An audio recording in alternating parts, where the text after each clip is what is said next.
Bonjour, shalom, peuple de Dieu. C'est encore moi, votre humble serviteur, le pasteur David Ngana, toujours là pour partager avec vous la parole du Seigneur. Et nous sommes toujours dans cette longue série des enseignements dont nous sommes en train de parler sur certains mystères qui sont spirituels. Et aujourd'hui, le Seigneur nous met à cœur de partager avec le peuple de Dieu que nous sommes tous, que vous êtes, que je suis, sur un thème qui est très capital, un thème important, les consécrations qui parlent contre nous. Je répète, les consécrations qui parlent contre nous. J'aimerais nous inviter à ouvrir nos Bibles dans le livre de 1 Samuel, chapitre 1er. Je vous exhorterai à lire le verset 1er au verset 28. Mais pour gagner le temps, je vais sauter certains versets. Je ne prendrai que des versets clés liés à notre enseignement. Je disais 1 Samuel 1 à 28, mais je commence la lecture à partir du verset 11. Elle fit un vœu, elle, on fait allusion à Anne.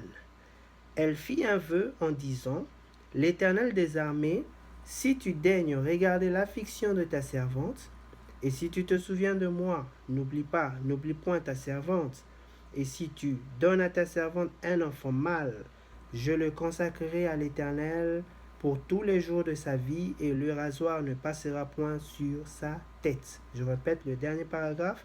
Je le consacrerai à l'Éternel pour tous les jours de sa vie, et le rasoir ne passera point sur sa tête. Je saute, allons verset 24. Quand elle eut sévé, et quand elle le fit monter avec elle, elle prit 3 taureaux, un épha de farine et une outre de vin. Elle emmena dans la maison de l'Éternel à Silo. L'enfant était encore tout jeune. Ils égorgèrent les taureaux et conduisirent l'enfant à Élie. Anne dit, mon Seigneur, pardon. Aussi vrai que ton âme vit, mon Seigneur, je suis cette femme qui me tenait ici, près de toi, pour prier l'Éternel. C'est pour cet enfant que je priais à l'Éternel, et l'Éternel a exaucé la prière que je lui adressais. Aussi, je veux le prêter à l'Éternel. Il sera toute sa vie prêté à l'Éternel. Et ils se prosternèrent devant l'Éternel. Le verset 28 dit, je répète, aussi, je veux le prêter à l'Éternel. Il sera toute sa vie prêté à l'Éternel. Et ils se prosternèrent devant l'Éternel. Voilà, nous sommes en train de parler sur les consécrations qui parlent contre nous. Pour mieux comprendre ce thème, j'aimerais d'abord expliquer certaines terminologies. Lorsque nous parlons des consécrations, en réalité, on ne veut rien dire d'autre qu'une dédicace. On ne veut rien dire d'autre que être dédié à une autorité.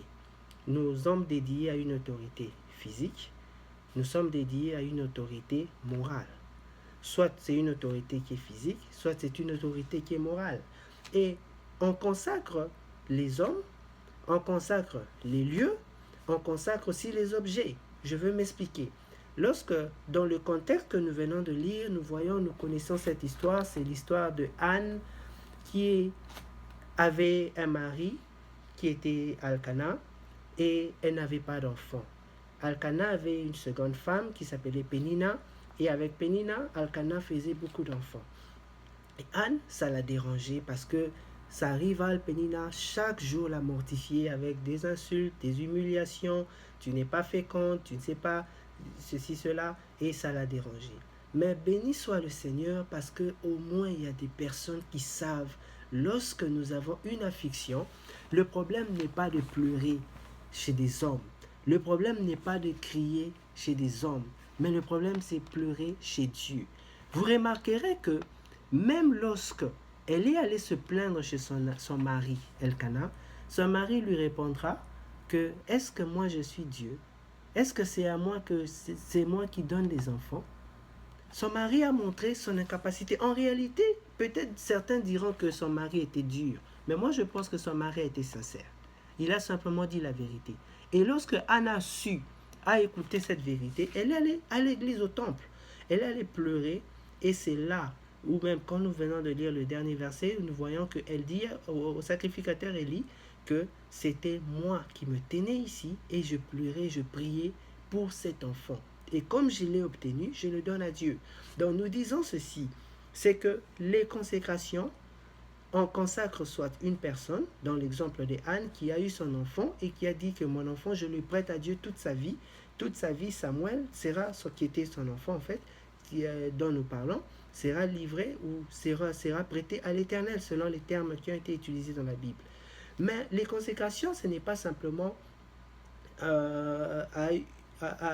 pour des personnes. Nous avons dit que les consécrations sont aussi pour des lieux. Je connais plusieurs familles qui ont eu beaucoup de difficultés dans leur vie. Ils ont prié Dieu et Dieu les a donné, les a décompté leur situation, qu'ils avaient des blocages ou certaines difficultés, en signe d'action de grâce. Ils ont dit, voilà, dans ma maison, j'accepte que vous mettez votre cellule de prière. Ils ont consacré peut-être une partie de leur maison, une partie de leur parcelle ou un lieu quelconque pour que le peuple de Dieu vienne se réunir. Ça veut dire ils ont consacré ce lieu. C'est devenu un lieu de prière. Vous voyez, même le prophète Élie, lorsqu'il traversait la Samarie, il y avait une femme qui a fait la même chose. Il dit, mais chaque jour, je vois cet homme de Dieu passer par ici. Elle parlait à son mari, disant que cet homme de Dieu, il passe chaque jour ici. Pourquoi ne pas lui donner une chambre? Comme ça, quand il passe par ici, il reste dans cette chambre. On a consacré une chambre précise pour le prophète Élisée. C'était la même chose. Donc, il y a des lieux qui sont consacrés pour un service de quelconque ou une autorité, ce que nous avons dit, une autorité spirituelle ou une autorité physique. J'en arrive. Et nous avons dit, on peut aussi consacrer des choses. Ça veut dire, c'est vrai qu'une parcelle, c'est aussi une chose, mais mettons ça dans la catégorie des lieux. Mais on peut se consacrer un bien matériel. Par exemple, je vais vous donner l'exemple, une personne qui a un véhicule ou qui a un moyen de transport particulier, il le dit, voilà, moi je mets mon véhicule, je mets mes bus au service du peuple de Dieu. Chaque dimanche, son bus va dans différents quartiers et prend les différents membres de l'église qui prient ensemble avec lui dans la communauté. Il les transporte et les emmène à l'église ou dans le lieu de prière. Voilà, il a mis un bien, une chose au service de Dieu. Il a mis son véhicule pour le besoin de l'évangile. Lorsque nous avons des expéditions, des campagnes, lorsque nous avons nous avons préparé quelque chose, nous avons préparé une action où nous devons descendre sur terrain pour l'évangélisation. Alors il met sa voiture dans le service de Dieu et nous utilisons son véhicule, nous utilisons leurs moyens de transport qu'ils mettent à notre disposition. Donc nous disons qu'ils ont consacré cette chose à Dieu et ça ne peut que servir que cela. Maintenant, les consécrations, quand nous parlons ici, nous parlons de consécration en général. Nous avons dit la consécration se fait toujours à une personne, on consacre à une personne physique ou soit à une autorité spirituelle. Mais les consécrations peuvent être bonnes et comme ça peut être mauvaise. Les deux consécrations, qu'elles soient bonnes ou qu'elles soient mauvaises, gardent les mêmes principes et les mêmes caractéristiques. Alléluia. Nous disons que ça garde le même principe et les mêmes caractéristiques. Dans quel sens? Nous avons retenu 4 caractéristiques principales qui définissent une consécration. La première caractéristique, nous disons que une personne consacrée devient la propriété, je peux même ajouter pour être un peu plus strict, la propriété privée de l'autorité chez laquelle elle a été consacrée. Je dis que tu deviens, lorsque une personne est consacrée, lorsque une chose est consacrée, lorsque un objet est consacré, lorsque un lieu est consacré, cette personne, ce lieu, cet objet devient la propriété privée de soit la personne, soit de l'autorité physique ou autorité spirituelle à laquelle elle a été consacrée. Lorsque nous consacrons un lieu pour la débauche, ça veut dire que ta maison, ta parcelle, ton bien, tu le consacres pour recevoir des spectacles malsains. Je veux dire, par exemple, organiser des des mauvaises rencontres entre hommes, femmes, faire de cela comme un lieu de prostitution, mettre cela au service des gens qui se prostituent. Nous sommes en train de consacrer ce lieu à des puissances des ténèbres. Vous remarquerez que toutes les personnes qui passeront par là vont toujours sortir en perdant beaucoup. En perdant beaucoup, ça fera l'objet peut-être d'un autre enseignement où nous allons parler de ces choses.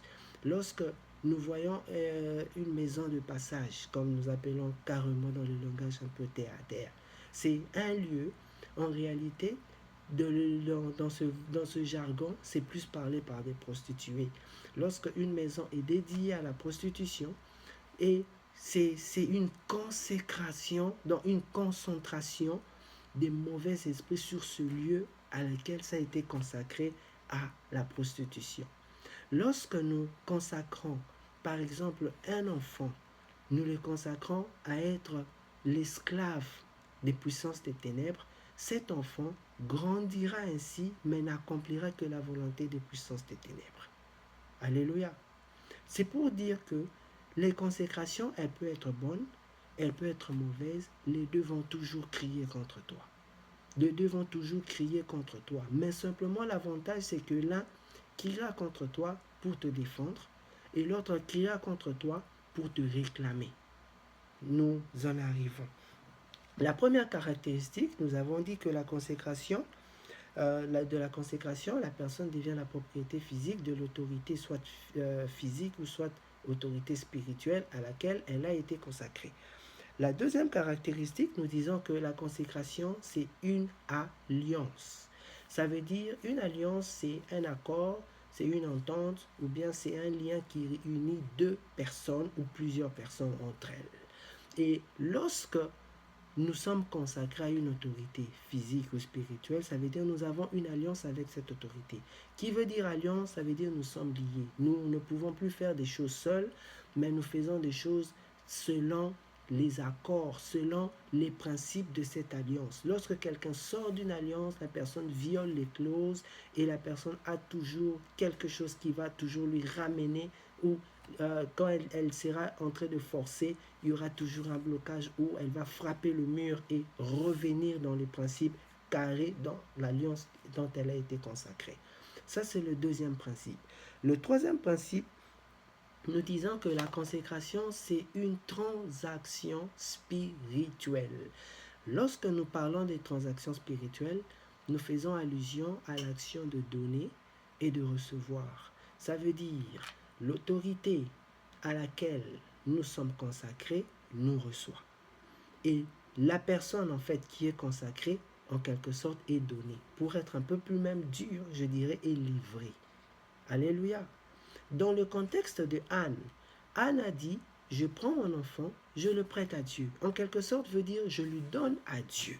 Et elle ajoute encore quelque chose de très important, toute sa vie, cet enfant servira l'Éternel.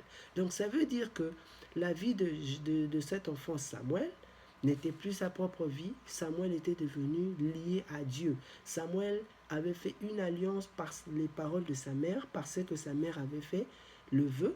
Donc Samuel était lié à Dieu. Samuel était devenu la propriété de Dieu. Samuel était devenu un instrument de Dieu. Alléluia. Donc c'est comme ça que nous disons que la consécration, c'est une transaction qui consiste à donner et pour la personne consacrée et qui consiste à être reçue chez la personne ou chez l'autorité à qui on a été consacré. Alléluia. Et le quatrième principe, nous disons que toute consécration a une voie. Et cette voie, elle est spirituelle. Cette voie est soit pour te défendre, ou cette voie est pour te punir. Il n'y a que ces deux choses. Lorsque la consécration, elle est bonne, dans l'exemple de Samuel, cette voie ne peut que te défendre. Lorsqu'elle est mauvaise, cette voie ne peut que te punir et t'emmener dans des mauvaises choses. En réalité, quand je dis punir, je fais allusion à la malédiction. Ne va faire que te maudire et t'enfoncer pour que tu sois toujours en bas et jamais tu lèveras la tête parce que tu es consacré à un service de ténèbres. Alors, je prends un autre exemple. Si nous ouvrons la Bible dans le livre de Genèse chapitre 12, Genèse chapitre 12, nous allons lire le verset 14 à 20. Genèse chapitre 12, le verset 14 à 20. Lorsque Abraham fut arrivé en Égypte, les Égyptiens virent que la femme était fort belle. Les grands de Pharaon virent aussi et la vantèrent auprès de Pharaon. La femme fut emmenée dans la maison de Pharaon. Il traita bien Abraham à cause d'elle.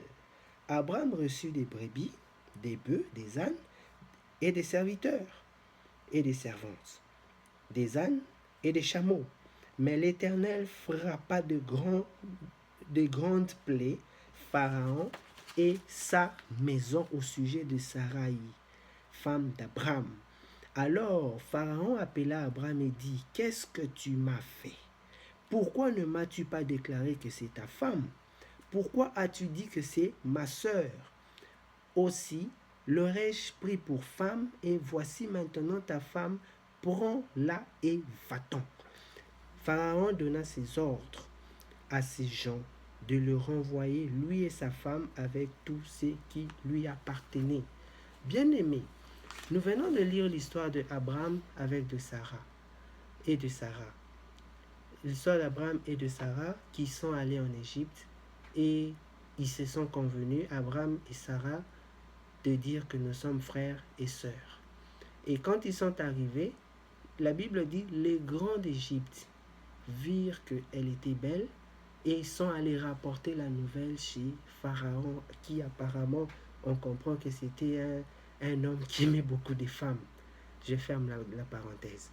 Et lorsque elle a vu, elle prit cette femme pour devenir sa femme, dont il pensait qu'elle était la sœur d'Abraham.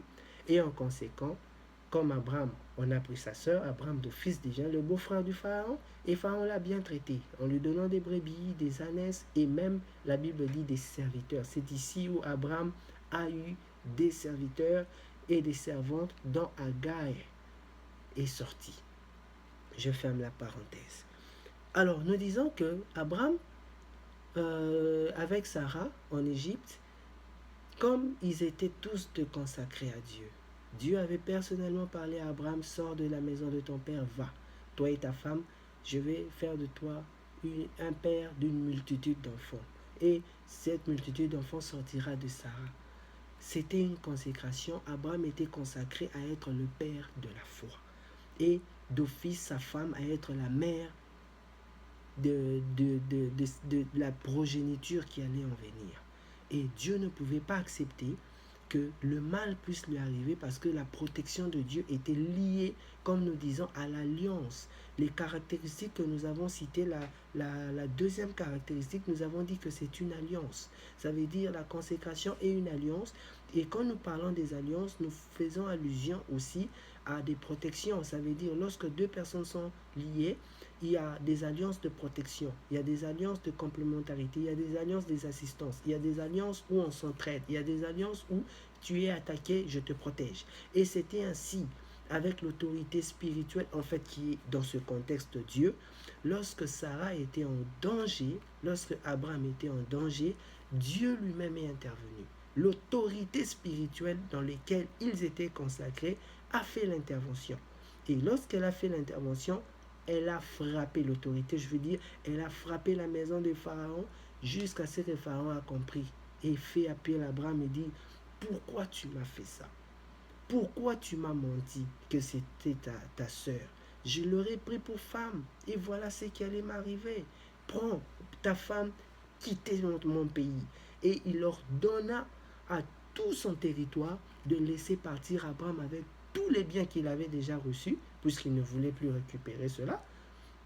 Il laissa partir Abraham et il dit qu'il quitte mon pays, lui et sa femme et leurs biens et tous ces gens qu'on les a donnés comme esclaves ou servantes, qu'ils s'en aillent.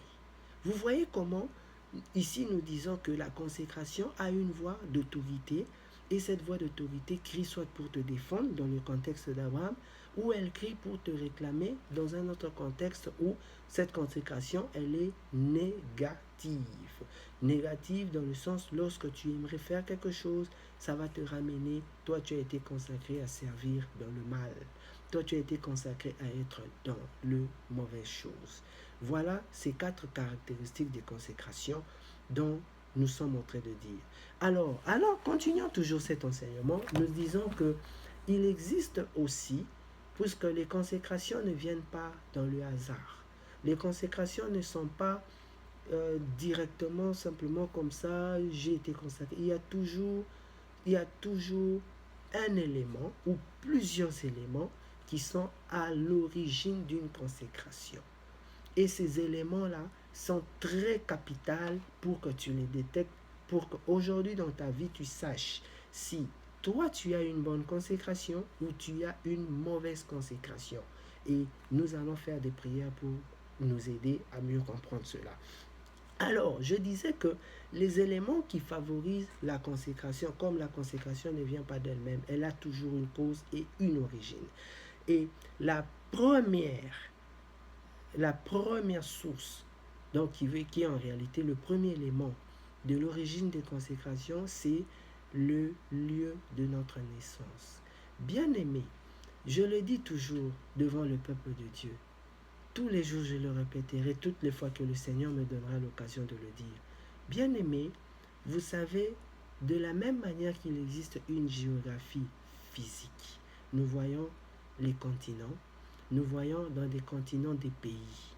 Et chaque pays est administré par, selon différents régimes politiques, soit un président, ou soit un premier ministre, ou soit même un roi, selon la constitution de ce pays, en réalité qui ne représente que l'autorité numéro 1 du pays qui engage ce pays face aux tierces personnes ou soit à l'extérieur.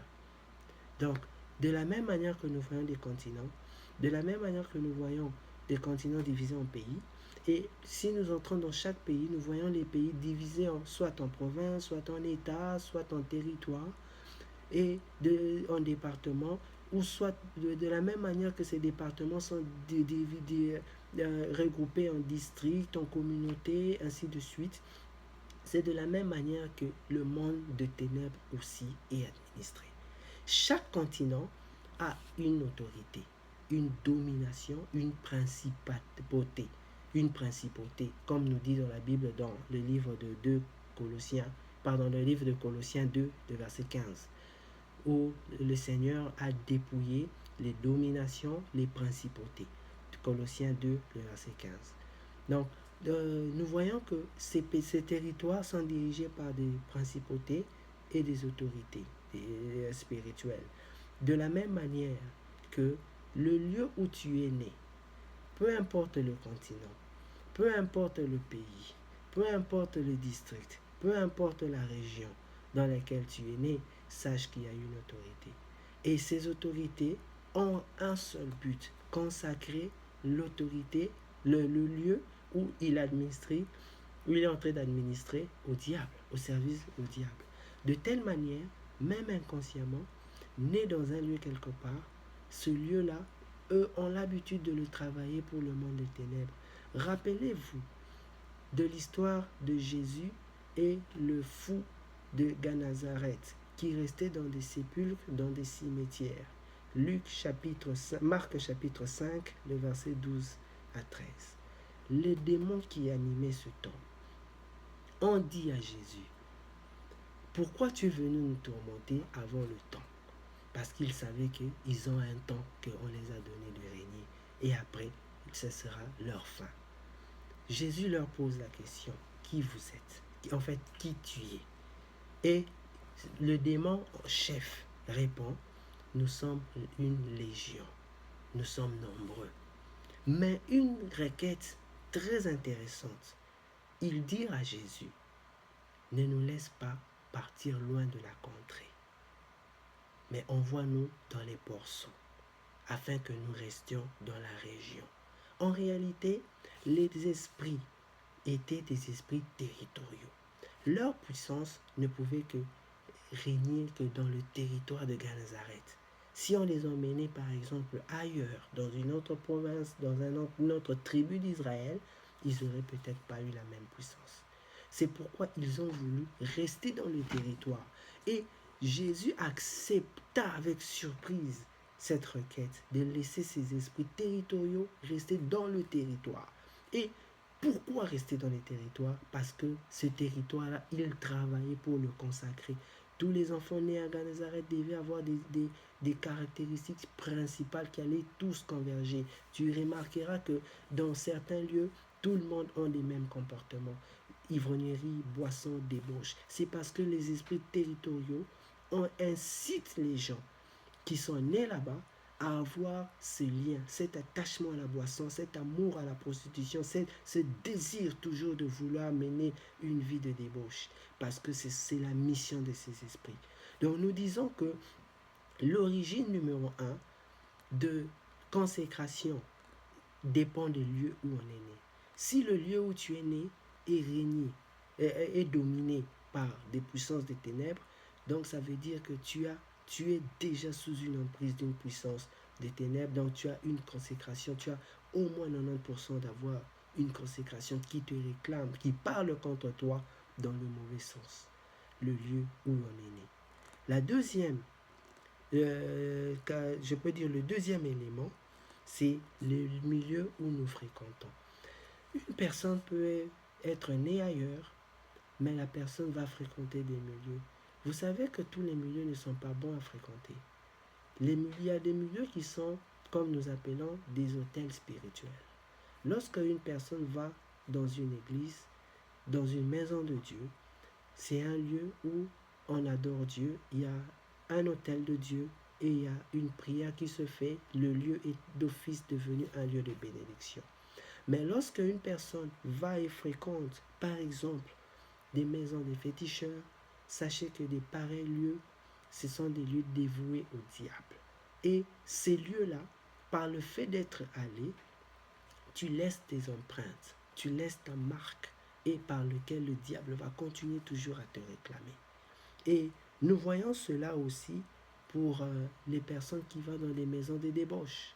Lorsque tu vas dans les maisons de débauche, sache que tu es en train de contribuer à mettre sur toi une consécration qui va te réclamer.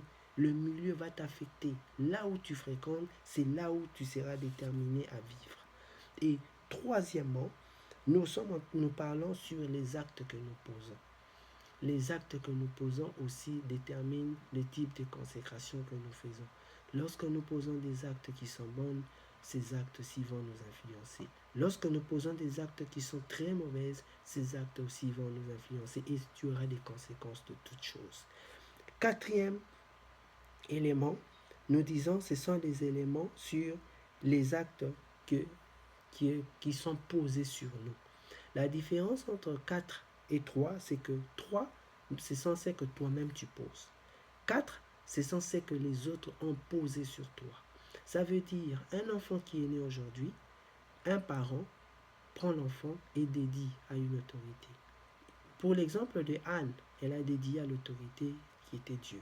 Mais pour les autres, est-ce que tu as été dédié à faire le mal? Est-ce que quand tu es né, on a dit que toi, tu seras une personne qui va être dédiée à détruire? Tu seras dédié à être dans la coutume. Tu seras dédié à être dans des puissances malsaines, dans des puissances des ténèbres. Tu seras dédié pour que tu puisses servir d'un instrument d'occasion de chute pour tout le monde. Voilà, ce sont des choses qu'on a posées sur toi. On t'a dédié à un service de ténèbres. On t'a dédié à une vie de débauche. On t'a dédié à une vie malsaine. Des actes qui ont été posés sur toi. Et 5, nous disons, ce sont des paroles qu'on a prononcées sur toi. Bien-aimé, dans la vie, il faut toujours prier chaque jour, le matin et le soir, disant, Seigneur, que toutes les paroles mauvaises prononcées contre moi soient annulées. Tu sais, lorsque nous partons, nous nous promenons, nous ne savons pas ce que les gens pensent de nous. Il y a ceux qui pensent bien et ceux qui te bénissent. Il y a ceux qui pensent mal et ne souhaitent que ta mort. Et ce sont ces genres de personnes pour lesquelles il faut chaque jour annuler leurs paroles. Nous disons la dernière consécration, le dernier élément en fait qui favorise la consécration, nous disons que ce sont les éléments, c'est lié au nom que nous portons. Les noms que nous portons déterminent aussi comment nous pouvons être consacrés. Lorsqu'une personne a un nom de malédiction, je prends dans le cas de la Bible le livre de 1 Samuel 25, si nous lisons le chapitre 25 du 1er au 31 verset, au 31e verset, nous allons comprendre que ici on parle de Nabal. Nabal était une personne qui était consacrée par son nom à être mauvais. Nabal voulait simplement dire un homme insensé. Nabal voulait simplement dire quelqu'un qui n'a pas de bon sens, qui n'a pas de miséricorde pour quelqu'un, qui n'a pas de compréhension pour quelqu'un qui est mauvais. Et lorsque ce nom est sur un pareil nom est sur toi, bien aimé, c'est toute une consécration. Il y a une personne que je connaissais qui portait le nom de souffrance en sa langue maternelle. Et cette personne, sa vie entière, c'était une souffrance. Pour trouver même du pain quotidien, il devait souffrir. Je connais encore une autre personne qui s'appelait Faites-le souffrir en sa langue maternelle. Et lorsque la personne allait dans un milieu quelque part, tout l'entourage devrait seulement travailler pour le faire souffrir et le faire du mal. Bien aimé, les noms que nous portons, nous devons connaître les significations de ces noms. Il y a des noms qui sont bénis, il y a des noms qui sont maudits. Ne porte pas n'importe quel nom. Je donnerai un exemple, quelqu'un qui porte le nom de Hitler. Hitler n'est pas un bon nom. Si tu as un pareil nom, il faut l'enlever. Va voir les autorités judiciaires administratives de ton pays. Obtiens un changement de nom, un jugement pour changer ton nom. Bien aimé, n'accepte pas de noms qui sont liés à une malédiction. N'accepte pas de noms qui sont liés à des puissances des ténèbres, parce que ces puissances des ténèbres qui ont agi aux personnes qui ont porté ce nom vont continuer à agir en toi. Je connais une histoire ici aussi aux États-Unis où il y a le service de la comté qui a refusé de délivrer un acte de naissance à un bébé, un certificat de naissance à un bébé, parce que les parents de ce bébé musulmans ont donné à leur enfant le nom de Oussama Ben Laden. Parce qu'ils savent qui était Oussama Ben Laden. Donc, ce sont des choses pour lesquelles il y a des noms qu'il ne faut jamais accepter parce que ce sont des noms qui vont accompagner la malédiction dans votre famille et surtout sur toi-même.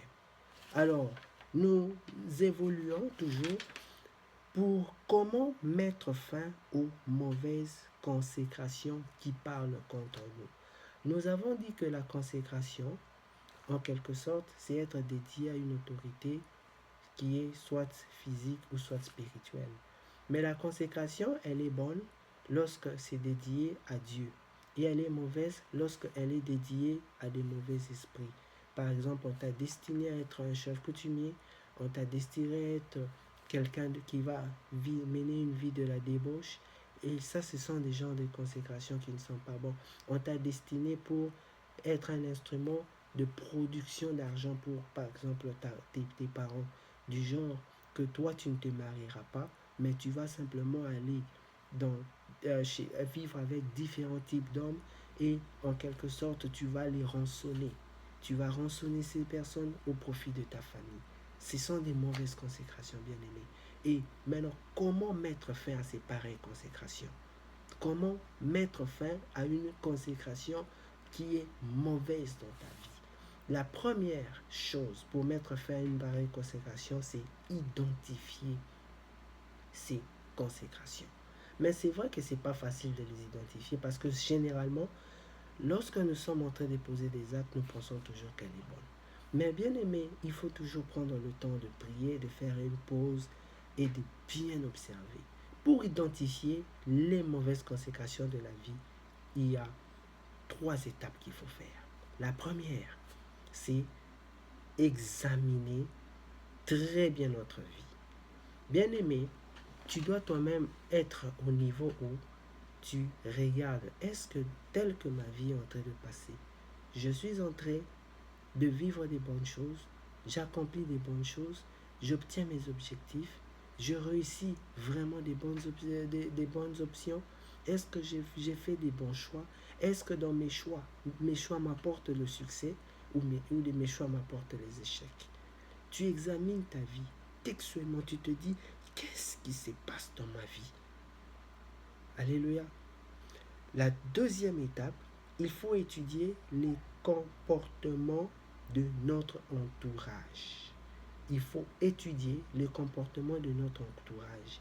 Parce que lorsque tu ne sais pas voir toi-même ce que tu fais, si c'est bon ou mauvais, mais tu peux voir par l'entourage. Tu vas voir lorsque, par exemple, au niveau de mon entourage, les gens se comportent toujours mal. Les gens ont toujours tendance, personne ne veut aller dans les études. Tout le monde veut mener une vie facile.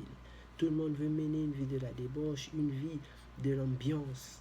Tu regardes ton entourage et tu peux te faire une idée et savoir que voilà, soit le lieu où je suis, c'est un lieu consacré, que personne ne puisse réussir, que aucun jeune ne puisse avancer, qu'aucune personne ne puisse aller dans les études très loin, qu'aucune personne, les femmes ne peuvent pas se marier, les jeunes filles doivent se faire engrosser chez leurs parents, habiter dans leur propre maison de parentale avec différents enfants. Vous remarquerez que vous pouvez connaître une fille, une jeune fille qui a peut-être 3-4 enfants avec 3-4 maris différents. Alléluia. Ça, c'est une mauvaise consécration. Identifier l'entourage, ça c'est 2. Et 3, nous disons par les rêves. Bien-aimé, ne néglige jamais les rêves que tu peux faire. Chaque fois que tu feras un rêve, essaye toujours de te le rappeler, essaye toujours d'analyser et de réfléchir. Les rêves sont des messages. Les rêves sont des réalités spirituelles. Je dis toujours et je le dirai toujours que c'est l'invisible, le spirituel en fait, qui dirige le physique. Ce que tu ne vois pas, ne dis pas que ça n'existe pas. Je te le dis, bien-aimé, si tu ne crois qu'à ce que tu vois, en tout cas, tu es l'homme le plus malheureux ou la femme la plus malheureuse de la terre. Bien-aimé, nous ne voyons pas la planète Mars avec nos yeux, mais ça ne veut pas dire que la planète Mars n'existe pas. Bien-aimé, nous ne voyons pas là où nous sommes. Je ne suis pas en France, je ne vois pas la France, je ne vois pas l'Europe, mais je ne veux pas dire parce que je ne vois pas, ça veut dire qu'il n'y a pas un continent qui s'appelle l'Europe, il n'y a pas un pays qui s'appelle la France. Donc, malheureusement, ça existe. Nous ne voyons pas le mouvement de la Terre autour d'elle-même, qui est la rotation, ou bien autour du Soleil, qui est la translation. Mais ça ne veut pas dire que la Terre ne tourne pas. Mais la Terre tourne autour d'elle-même. La Terre rote autour du Soleil. Et ce sont ces choses, nous ne voyons pas, mais ça existe. Et la conséquence, c'est que quand elle tourne autour d'elle-même ou autour du Soleil, et la conséquence, c'est qu'il y a un jour et il y a une nuit. Ou soit il y a des saisons, il y a par rapport au positionnement, la Terre aujourd'hui, disons, cette période est à telle position du Soleil, on a l'hiver. Quand elle est à telle position du Soleil, on a l'été. Il fait beaucoup plus chaud. C'est ainsi que nous voyons ces différences. Bien aimé, ce que tu ne vois pas ne veut pas dire que ça n'existe pas. Les rêves, ne les néglige jamais. Ne néglige jamais tes rêves, car les rêves sont toujours des messages que Dieu nous donne. Alors, c'est comme ça que tu pourras identifier le problème. Et 2, il faut annuler toutes les mauvaises consécrations identifiées par des prières d'autorité. Il faut annuler par des prières d'autorité toutes les mauvaises consécrations identifiées. Lorsque tu fais une analyse de ta vie, lorsque tu analyses ce qui se passe dans ta vie, bien aimé, commence à faire des prières d'autorité pour les annuler. Commence à les détruire. Détruis chaque consécration une, par des prières d'autorité dont nous allons faire après cet enseignement. Et 3, il faut détruire les dégâts et les conséquences que ces consécrations ont déjà commis sur nous. C'est comme, je dirais, une illustration, une personne qui se fait mordre par un serpent. Tu te fais mordre par un serpent, tu vois le serpent, tu le poursuis, tu le frappes avec un bâton et tu le tues. Tu as tué le serpent, je suis d'accord, mais est-ce que tu as résolu le problème du venin qu'il a mis dans ton corps? Est-ce que tu l'as stoppé ou bien détruit? Si tu tues le serpent, mais tu ne détruis pas le dégât, tu vas vivre la conséquence. Et pour le cas du venin d'un serpent, c'est la mort. Le serpent est mort, il est parti, il est mort. Mais toi aussi, tu mourras. Donc, c'est pour dire que on détruit les consécrations. Ça veut dire, tu annules la consécration. Mais il faut aussi annuler les dégâts que ça fait. Parce que les dégâts, ce sont des choses qui sont des conséquences qui suivent les gens. Lorsque nous lisons dans la Bible dit, les parents ont mangé les raisins verts, mais ce sont les dents des enfants qui deviennent agacés. Donc ça veut dire que c'est une conséquence qui a suivi chez les enfants. Donc c'est pour nous dire, c'est que il y a des dégâts, il y a des conséquences, et c'est ça qu'il faut détruire aussi par la prière. Et pour terminer, nous disons, il faut proclamer sur sa propre vie une nouvelle consécration, cette fois-là à Dieu. Donc lorsque tu annules les mauvaises consécrations, tu commences à t'auto-proclamer toi-même, à t'auto-consacrer toi-même à Dieu. Tu dis, ma vie ne servira plus le diable, mon corps ne servira plus le diable, la prostitution, mon corps va servir le Saint-Esprit, va servir Dieu. Tu commences à toi-même faire une prière d'autorité. Tu fais une prière d'autorité pour te reconsacrer cette fois-là à une bonne autorité qui est notre Seigneur Jésus. Alléluia, que le peuple de Dieu, que nous soyons tous bénis. Nous allons fermer nos yeux, nous allons prier. Seigneur notre Père, notre Dieu, merci pour le peuple de Dieu qui a pu écouter cet enseignement encore ce matin. La prière que je suis en train de faire, c'est que tu ouvres les yeux, Père, de chacun. Tu ouvres les oreilles spirituelles de chacun. Que tu ouvres, Père, la conscience de chacun. Et que toute personne éternelle qui a entendu cette parole, dont c'est que je n'ai pas dit, que toi seul, Seigneur, tu puisses compléter. C'est que je n'ai pas pu transmettre, que toi, tu puisses le transmettre.